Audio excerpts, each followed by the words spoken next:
Saw it here live just moments ago, the former President Donald Trump speaking after a pivotal hearing on whether he is immune from prosecution. You can't have a president without immunity. You have to have, as a president, you have to be able to do your job.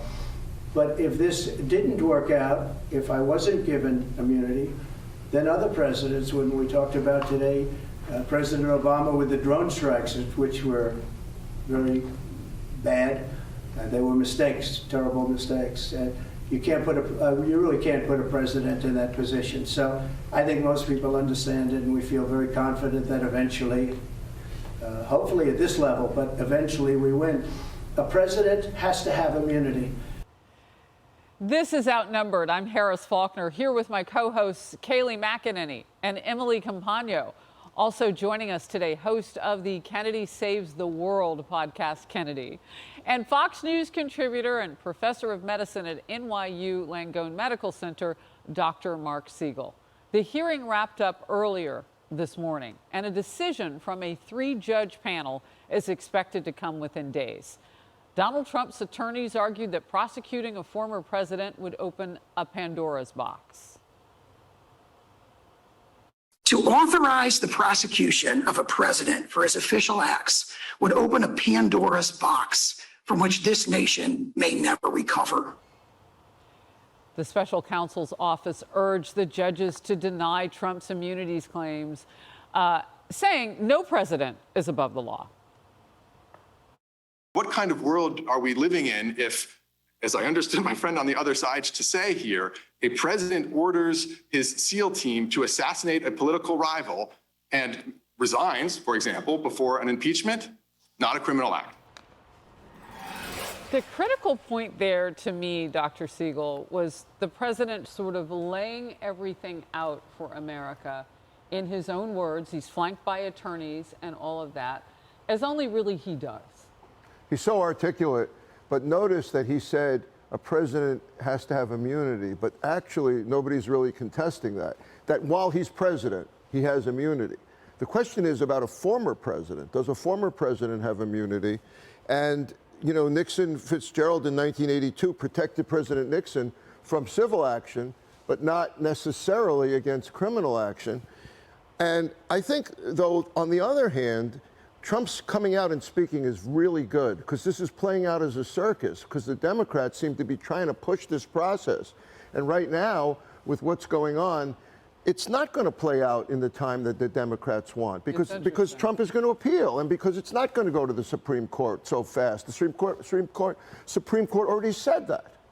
Right. Yeah. You know, Kayleigh, that's an excellent point that Doc Siegel makes. And by slowing down the timeline, special counsel Jack Smith gets caught in between, well, it might not be March 4th, 2 days before Super Tuesday. So then what does it look like? Closer to an election, if he's chosen to be the nominee for Republicans in the primary season, are you really going to go after that person? It gets complicated. It gets very complicated. And look, a lot of this is going to depend on how swiftly the appeals court rules here.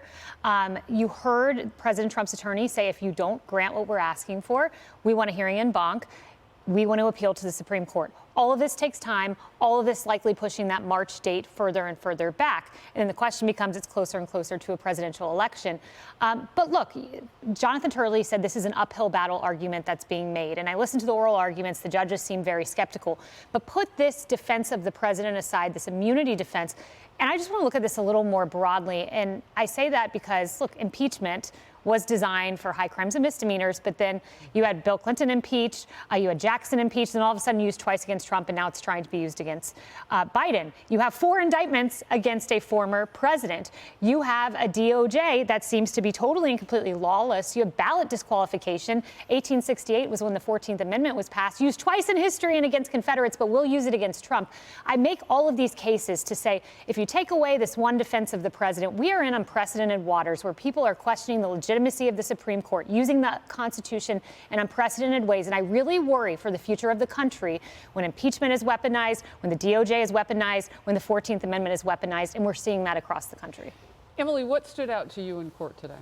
Well, just to provide X's and O's for listeners, which I think is fundamental at this point. So, reminder, Trump moved to dismiss immediately on the grounds of his immunity. And on December 1st, the motion to dismiss was not granted. So we're here at the appellate level.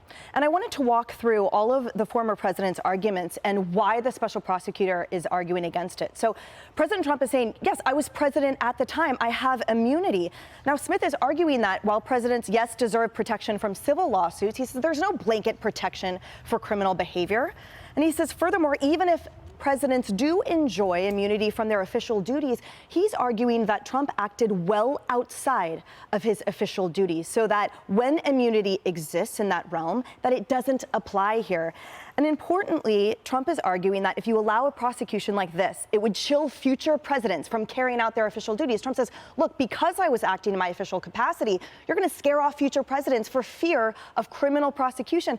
Jack Smith says multiple safeguards are in place, ultimately enforced by the Article III courts. He says it protects against that potential burden against the presidents. And he keeps arguing, coming back to the fact that what we are talking about, the behavior that we are alleging, is so outside of the bounds, it won't deter normal course of action and behavior. And then thirdly, Trump keeps arguing that the acquittal in the Senate renders this a violation of the Constitution's protection against double jeopardy. He says, I was already tried, I was already acquitted, so there's no second bite at the apple, to which he right? The prosecution is arguing no. They say this is a totally different remedy, this is a totally different allegation and charge, and therefore this doesn't apply at all. Both of them are arguing that this threatens democracy. Both of them are arguing, and I think it bears worth repeating, that this is against the landscape, that there is no official precedence here. Nixon only applies in a very tiny form and to a certain argument, and so both sides have cited cases, hoping that the judge will cite those and agree that this will then be precedence, but it is not set in stone. And to your point about, the prosecution has asked, please rule really quickly, they say. Please put this into action within 5 days.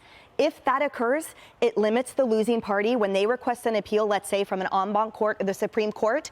That means they would have to do so in this very tiny amount of time. So look for that, because we know the Supreme Court turned out the earlier appeal. It doesn't preclude them from accepting this on an appeal. Kennedy, would you allow me just a quick re-ask with Emily? And I know it takes more time to do this, but I'm curious. So depending on the finding in this case about immunity, how does that affect the ballot cases like in Colorado, where they say, well, it was an insurrection, this was Amendment 14th. Does immunity play in any of those cases? The short answer would be that while this is appealed, it would continue to be stayed. And that's what we're seeing in the appeals of the actual ballot charges in Colorado that we discussed yesterday, the removal of his name. First of all, it will be there in the interim. And secondly, it sort of pauses life while we all wait to see what the final arbiter says. Kennedy. Well, what's interesting, and I'd be curious about your take on this, is everyone is trying to put words in the mouths of the forefathers and saying that, they would never want a president to be able to commit crimes, but also they wouldn't want a president who was criminally prosecuted as a political tool. So it seems pretty clear that they carved out very clear mechanisms for things like impeachment, which is supposed to be a very unique and special process for the president. So it feels like we have a lot of constitutional tests here. And, you use the word unprecedented, and there may not be a lot of case law that determines what happens going forward. I mean, could this bring us into a constitutional crisis?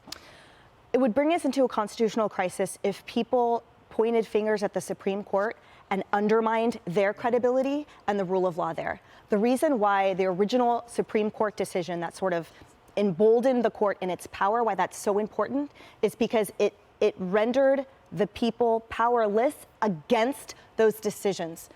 That they said, if these decisions are for some reason wrong, it's up to the courts to correct, right? So it's essentially having faith in the system as it stands. So I hope whatever the decisions are, that people respect the courts rather than trashing them. And to your point, that argument, you're right, both sides are bringing up founders' arguments. Yes. Both in the immunity clause and also the impeachment questions, whether it includes the offices and of the presidency. And the 14th Amendment, which Senator Mike Lee has pointed out does not apply to the president in this case, who also has not been charged with insurrection. That's right, exactly, yeah. So the same thing that you're saying, both sides, the founders anticipated, expected, and wanted to safeguard against in both of their arguments. There was a moment in this, and we had seen as attorneys do this, but there was a moment when the former President Donald Trump compared his situation. He made a comparison to that of former President Obama with the drone strikes and the criticism from what he called mistakes. Even this president said he made mistakes, but Obama had immunity. Watch this moment. But if this didn't work out, if I wasn't given immunity, then other presidents, when we talked about today, President Obama with the drone strikes, which were very bad, they were mistakes, terrible mistakes. You really can't put a president in that position. So, Kayleigh, one thing that Doc Siegel started us off with was, well, we're looking back at things that he's accused of doing post his presidency. And he's saying, well, look, you're president.